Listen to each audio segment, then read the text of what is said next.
Hello, welcome back to K-pop Conversations. My name is Simon, and today we're going to be checking out Red Velvet's long-awaited comeback with their song Queendom, which is a title track off of their mini album. If you're new to the channel, just to let you know what we'll do here is we'll watch the video two times. First time without any interruption, I won't pause or anything. I might make a comment here or there. And the second time we watch it, I definitely will pause at certain spots to have a conversation with all of you regarding what I think about the song, the choreography, video production, whatever else comes to mind. Okay. Anyway, yeah. So it's been a hot minute since we've last heard from Red Velvet as a group. The last time they came back together as a group was with Psycho. Back in December, late December of 2019. And then through a series of unfortunate events, the whole group was unable to assemble. So I'm sure the fandom for Red Velvet, they're called Reveloves, in case you're new, they were eagerly awaiting this comeback. So I have not, this just dropped today. It's August 16th. I have no idea what to expect. So here we go. Here's Red Velvet's Queendom. Oh no, those are expensive. Oh, interesting.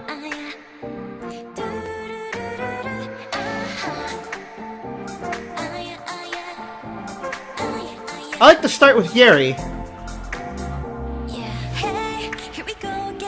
And Wendy has the first verse. Okay.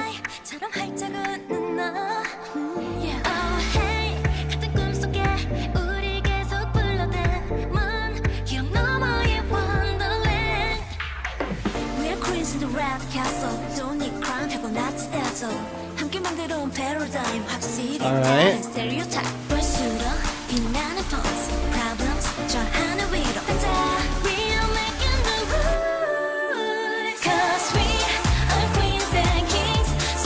Huh. Okay. I dig the sound.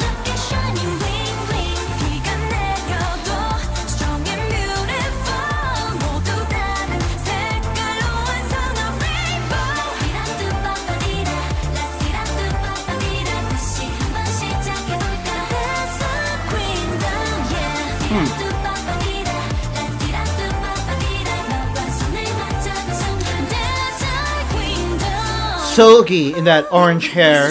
When was she? Oh, it was Russian roulette, right? She had that same hair color, I think.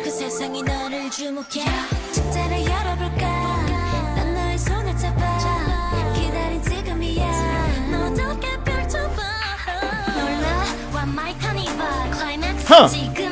That's interesting. They have Joy talk rapping, speak rapping. Yeah.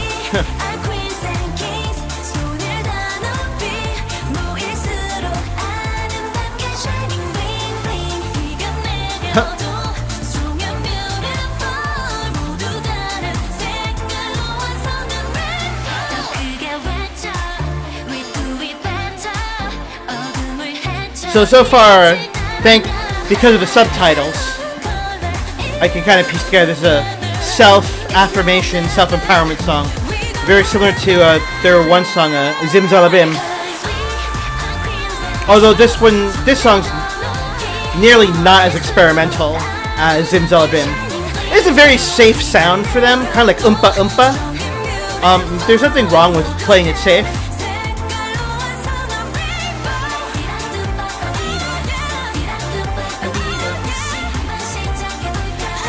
I think the album is number one on the iTunes chart right now. That felt really fast, but no, it was a solid 3 minutes. Nothing, okay. Wow. Okay. I mean, I really enjoy Red Velvet as hold on, let me try to figure out what I want to say. When I first got into K-pop, Red Velvet was one of those initial gateway groups that really made me appreciate the whole genre. They're incredibly talented.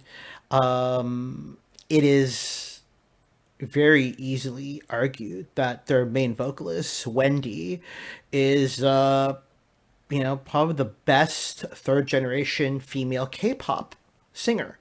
And in my opinion, just strictly my opinion, their main dancer, Sulgi, is the best female third generation K-pop dancer. Hell, she would probably be the vocalist of this group if it wasn't for Wendy. Sulgi's that good. And as the five of them, SM Entertainment has really, I mean, this is their seventh year, right? I mean, SM wields them with such finesse in terms of like, every time they have a song, it really impacts the market in a certain way. I mentioned Zimzalabim earlier, which was a very polarizing song. But yeah, it got people to talk about it though, from Zimzalabim to Oompa Oompa, and then it was Psycho, right? That whole trilogy of albums. When they write a history book about K-pop, they're going to talk about that era of Red Velvet's releases. So the five of them, I mean, at this point, they can kind of, there's only one other group, I think, where there's a seamless transition from member to member. And that requires, in my opinion, like, you have to really trust your teammate. Okay. When lyrics, they transition from one part to the other. So it's seamless. The only other group I can think of, that does it probably just a little better than Red Velvet would be Mamamoo. Okay. But Red Velvet, again, it's a very unified sound. That's the phrase I'm looking for, unified sound. In terms of song, yeah, a very traditional, poppy, happy song. Actually, you know what? It kind of reminds me, there's a wonderful Red Velvet B-side called You Better Know.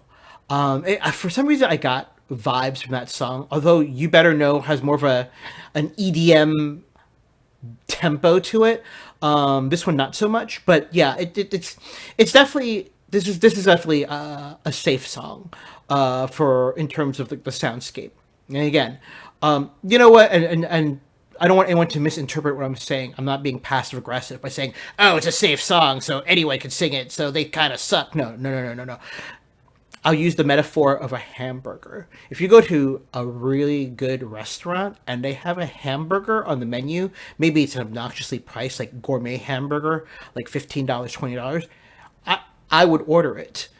And I would want to see how they make me that hamburger. You would think, oh, it's a simple go-to meal, right? But it's really easy to screw up, okay? And I would argue for traditional sounding songs, if your performers, your artists are not on point, the whole thing will flop. And anyone can see through that, okay? And Red Velvet are definitely not flops. Okay. We're watching a second time, and I definitely want to pay more attention. Hold on. There was like that actually gave me anxiety. I always sometimes I have nightmares about losing one of my AirPods. So Sulgi, what does it say underneath her name? Lee Po. I can't. And then there's something. Oh, Wendy's the postmistress. What was Sulgi? I can't see. Yeah, I can't read it. All right. I do like the introduction like that. Joy, delivery, something. Delivery rider. Okay. She does look badass. Park Soo Young. That's her real name, Soo Young. So, yeah. Wow. Joy's got those that great fatal charms to her. Irene, again. Oops, I did her dirty there by pausing that. Something director. So, yeah. Original visual, at least according to her, from her rap in Psycho. Yeah.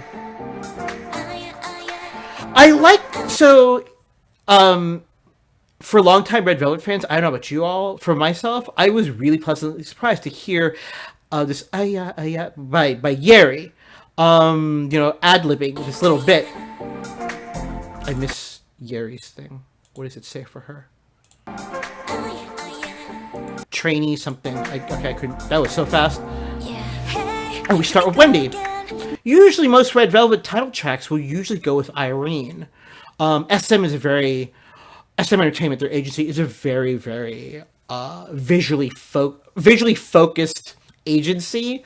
Arguably, I would definitely say that, I don't blame them. They play their strengths, right? I mean, my favorite girl group, K-pop girl group of all time, Girls' Generation, belongs to this agency, and they have the queen of visuals, which is Yuna.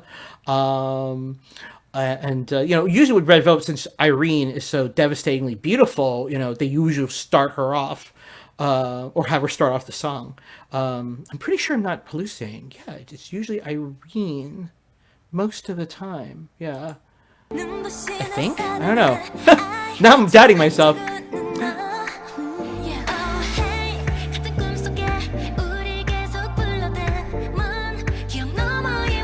You know what? And having Joy sing so early is kind of a treat as well. I've always appreciated her voice.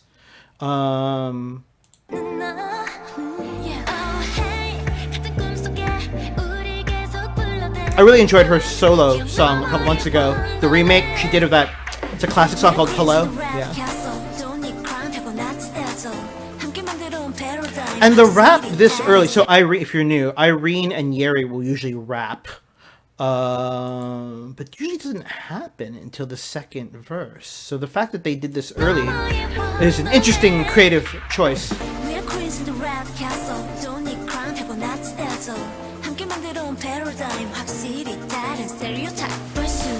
I don't know if I like the heterochromia look.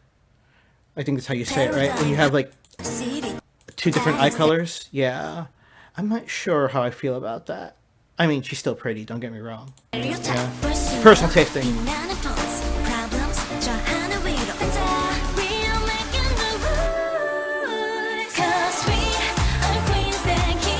Ah, Sogi.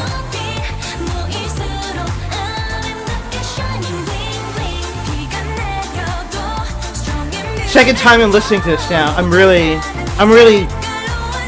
vibing with the song.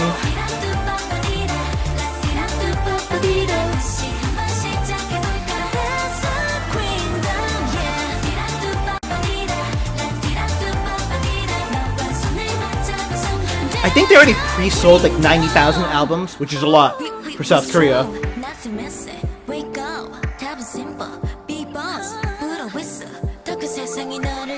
Wait, stop.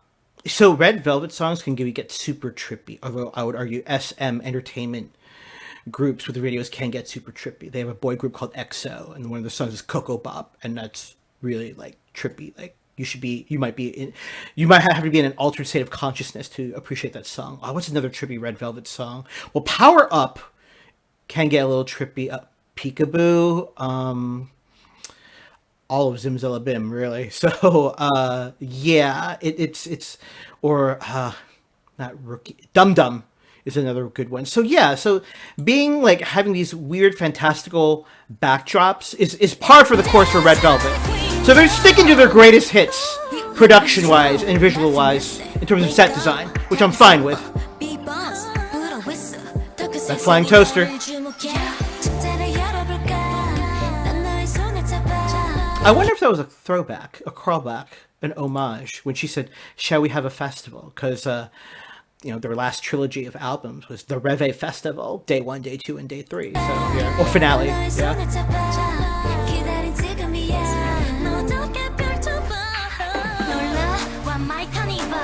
This part was interesting, that they had Joy do that, even though it was like only 3 lines.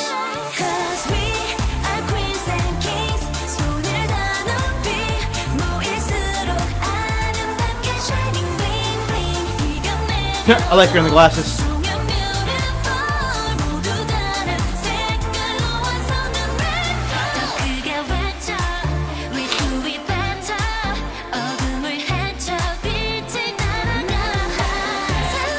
The colors are really trippy, especially in that pink and that light purple. So, and then you've got Silky's orange hair as well.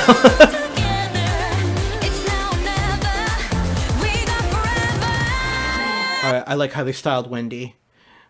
I will there's a position I will take in the Zimzalabim. They put Wendy in this awful outfit. One of her outfits was just terrible. She looked like Oscar the Grouch, and I blame SM for making her look terrible. But yeah, this is good. I like this.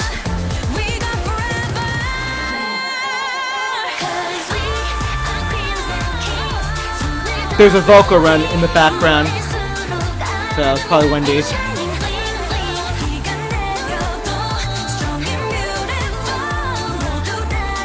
Rainbow completed all different colors. Yeah, it's a nice self-affirmation, self-empowerment message.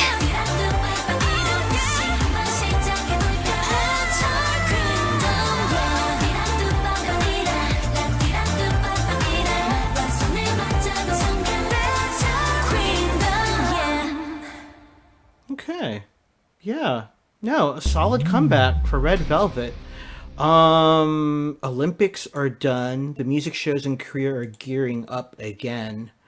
So I suspect next week when they're eligible for music show wins, they should sweep it. I don't think is there anyone else coming out with anything that I can't think of anything. So yeah, they should at least win at least one music show, I would imagine. So yeah, I'm sure Reveloves are super happy that OT5 the original 5 members of Red Velvet are back.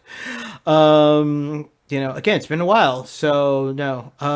Okay. Well, listen, that was Red Velvet's Queendom. Check it out.